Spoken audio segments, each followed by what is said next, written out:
participate when they want to, and that they don't have to when they don't want to.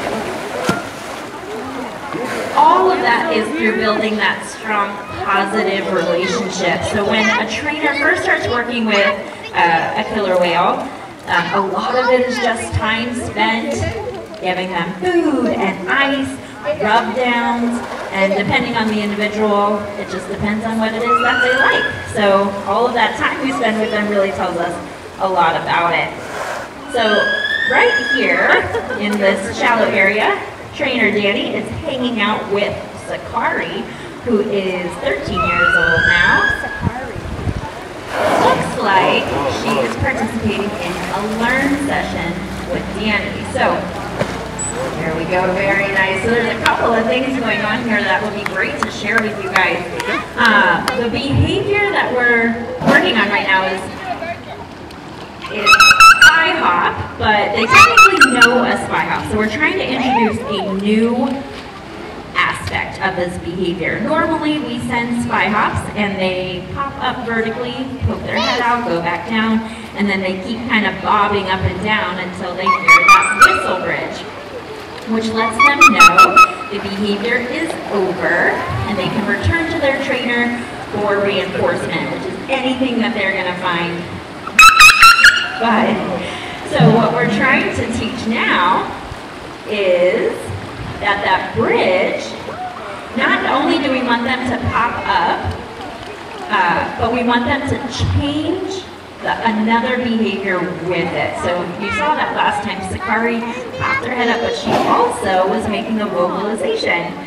So eventually we want them to learn, you're going to keep going, but each time you come up, you're going to be doing a new thing with it. We call those modifiers. Now Laura's on the side of the pool using a very, very important tool that we have as trainers, and we call it a target pole. There we go.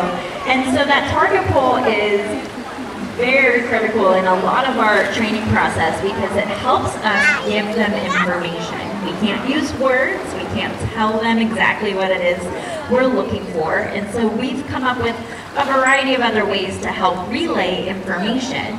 So essentially one of the first things the whales, or really any animal here at SeaWorld learns, is a target, and it's normally a hand target.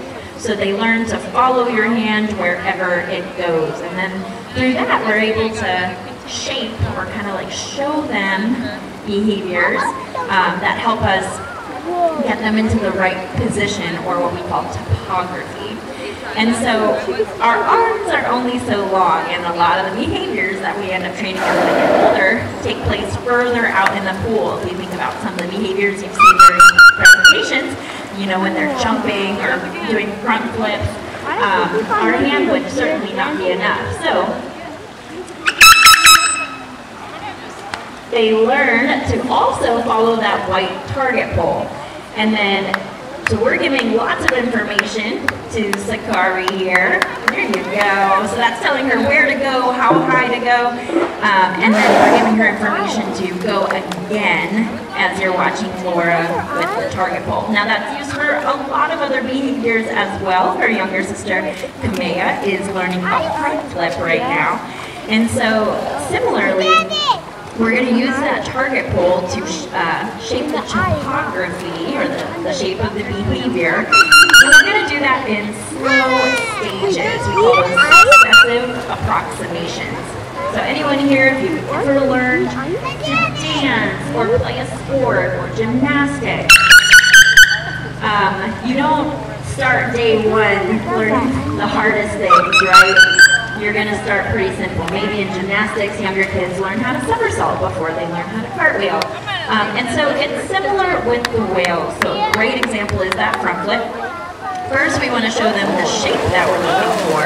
And so maybe we just have them practice following that target pole underwater. And they learn what we call a tumble. So just kind of, right? Just their head coming back up and around and going in a circle. And then, as they get to be familiar with that shape, we're going to start to use that target pole to raise higher and higher out of the water. And then they'll learn that they need to use more and more force, building up with their tail flukes to come out of the water, and torque to really get their body to front flip. So that target pull is really important. It's the way that we tell them how to take the next step, where their body should go, and helps get information to them so they know what it is that we're looking for. Another really important tool that helps us communicate with them is our bridge, which I mentioned. It's that high-pitched whistle. Although we can bridge in a variety of ways. Sometimes we can just give them a firm tap on the side of the body that lets them know that it's good. Or we have an underwater tone system, or sometimes even just a point. But all of those things, it's just a way for us to get information to the whales that means, yes, that's what I was looking for. So using positive reinforcement, we're only going to draw attention to the things that are correct. So we need a really good way of letting them know when it's correct, and that's done through that bridge. It takes a snapshot of exactly what it is that they're doing that lets them know, oh, this is what I should do again. Now, that brings up the question, what happens when they're incorrect? And we don't have any way to say no, and we don't want to. We don't use any form of punishment or taking anything away.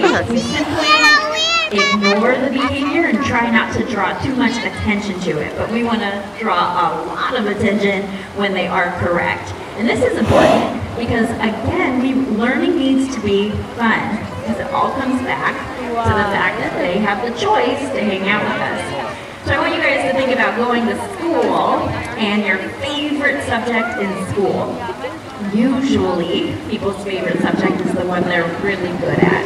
And then people's least favorite subject is usually the one that you're not so good at. And it doesn't help when you're in school and you're not good at something and you keep being told you're not good at it. And so we want to make sure to encourage learning and to encourage them trying new things, that failure is okay, that we never say no and we never use punishment, because that is not fun. So we want to make